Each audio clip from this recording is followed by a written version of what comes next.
Every country, every power looks out for its own interests.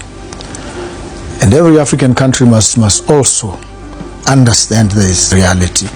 And African countries must look out for their own interests, and collectively as the continent, we must look out for the interests of the continent. Mm-hmm. And so when we step out to engage with any country, any power, we must do so from the vantage point of understanding what our strategic imperatives are. And when we get to the negotiating table, we must pursue vigorously these initiatives.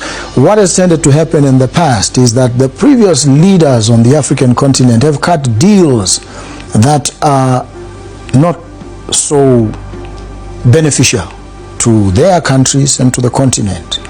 That was a failure of leadership, a monumental failure.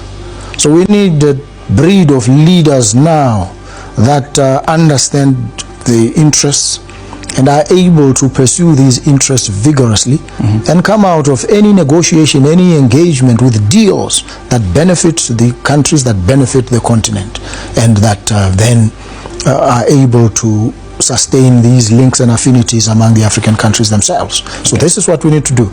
Rather than lament what others have exacted from Africa with the complicity of Africans, we need now to understand what it is that we also must exact from the world. What do we want the world to perceive us as? If you allow others to come in and you don't yourself protect your interests and the interests of your people, a large chunk of the blame must fall on you.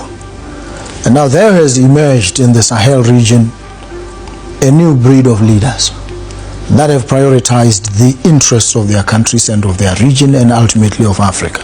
And so they've made demands. They've reconfigured the landscape.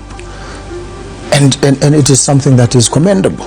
And so whoever wants to deal, France can deal with the Sahel region, but on terms that are different from the previous ones. The collaboration in the uranium space is not about extracting uranium in the raw and taking it and fixing the prices yourselves elsewhere. This is about the country from which the uranium is produced playing a leading role in the process of extraction, in any beneficiation, and in the trade in the commodity.